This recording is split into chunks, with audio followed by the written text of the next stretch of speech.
नमस्कार, मी वैशालीच रेसिपीमध्ये आज आपण उपवासाचे खमंग कुरकुरीत वडे करतोय।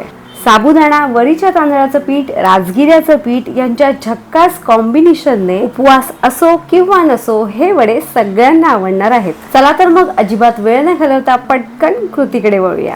उपवासाचे वडे करण्यासाठी आपण अर्धी वाटी साबुदाणे घेतले आहेत, तर त्याचबरोबर 1 वाटी वरीचा तांदूळ घेतला आहे।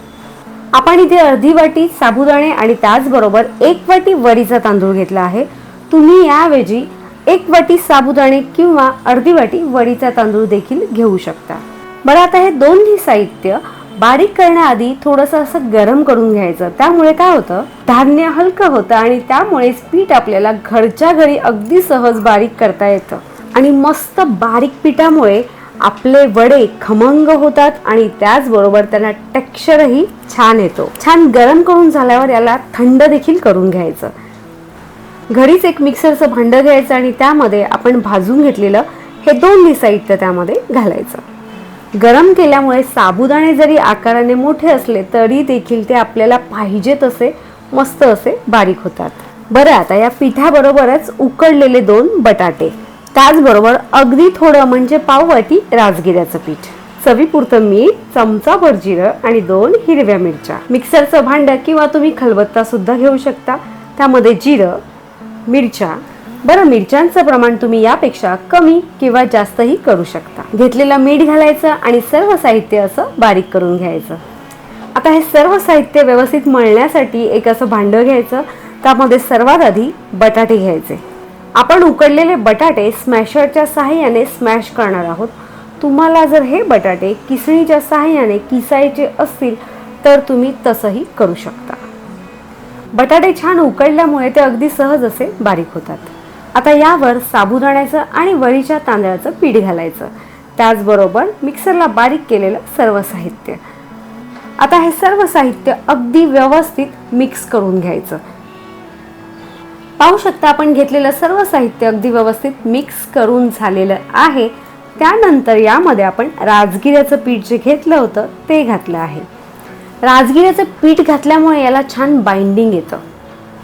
आता पीठ मळण्यासाठी मिक्सरच्या भांड्यामध्ये थोडं पाणी घालायचं आणि वरून ते असं शिंपडायचं आणि पीठ छान मळून घ्यायचं। एकाच वेळेला भरपूर पाणी घालायचं नाही, अंदाजे थोडं थोडं असं पाणी शिंपडून आपलं पीठ छान मळून घ्यायचं। तुमच्याकडे जर राजगिऱ्याचं पीठ नसेल तर तुम्ही पीठ मळण्यासाठी गरम पाण्याचाही वापर करू शकता। पाणी थोडं थोडं घातल्यामुळेच आपल्याला पाण्याचा अगदी व्यवस्थित अंदाज येतो आणि पीठ आपल्याला पाहिजे तसं असं घट्ट मळता येतं। पाहू शकता आपलं पीठ छान मळून झालं आहे। 15 ते 20 मिनिटं पीठ छान असं झाकून ठेवायचं, त्यामुळे पीठ असं छान येतं।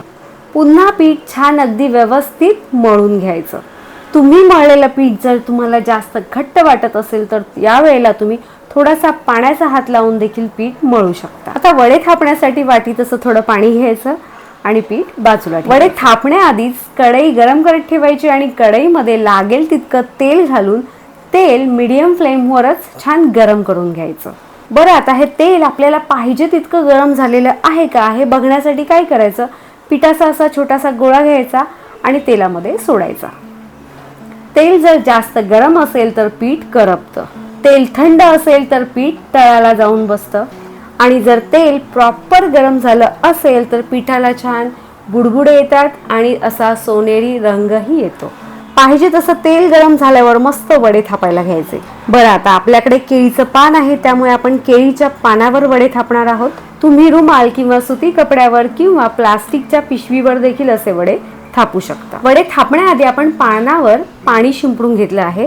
आता हाताला पाणी लावायचं आणि लागेल तितका असा पिठाचा गोळा करून घ्यायचा आणि गोळा थापताना देखील बोटांना पाणी लावून सर्व बाजूंनी सारखाच पाहिजे तितका पातळ वडा असा थापून घ्यायचा। आहा, मस्त, पाहू शकता आपला वडा मस्त थापून झालेला आहे। केळीचं पान असं अलगद काढायचं आणि असाच अलगद हलक्या हाताने हा वडा एका बाजूने तेलामध्ये सोडायचा। अजिबात घाई करायची नाही। वडे तळताना मात्र गॅसची फ्लेम मात्र मीडियम टू हाय करायची। तसा वडे तळताना आपल्यालाही अंदाज येतो, पण गॅसची फ्लेम हाय असल्यामुळेच आपले वडे छान फुलतात। तेलात सोडलेला वडा फुगून वर येईपर्यंत दुसरा वडा असा थापून घ्यायचा. घातलेला वडा उलटा करून आपण थापलेला वडा एका बाजूने कढईमध्ये सोडायचा. बरं, तुम्हाला जमत असेल तर तुम्ही ही स्टेप करू शकता, नसेल तर तुम्ही एका वेळेला एकच वडा थापून तो तळू शकता. दुसरा वडा तेलात सोडल्यावर अगदी हलक्या हाताने पहिला वडा कढईच्या कडेला घेऊन त्यातील तेल असं नितळवायचं आणि वडा टिश्यू पेपरवर काढायचा, म्हणजे जास्तीचं तेल जर असेल तर तेही निघून जातं. बरं, आता तेलातून वडा काढेपर्यंत आपण कढईत घातलेला वडा अगदी सहज, व्यवस्थित, छान क्रिस्पी तळून काढण्यासाठी तयार असतो. पण दुसरा वडा सोडायचा आणि पुन्हा पहिला वडा बाहेर काढायचा.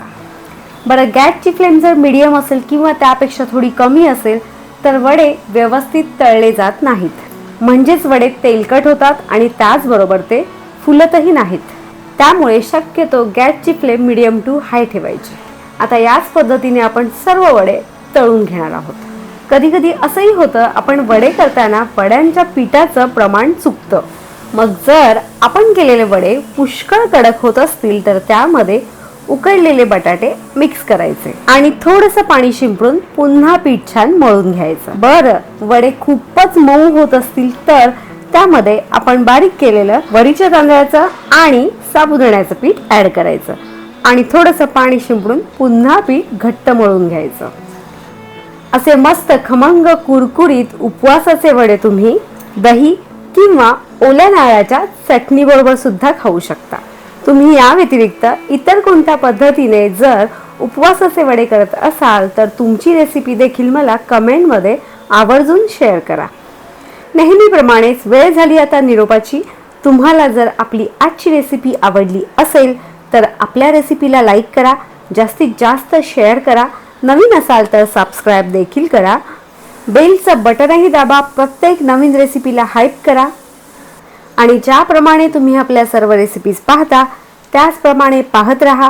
पाहता पाहता करतही राहा आणि करून झाल्यावर कमेंटमध्ये मात्र नक्की सांगा तुम्ही केलेली वड्यांची रेसिपी कशी झाली.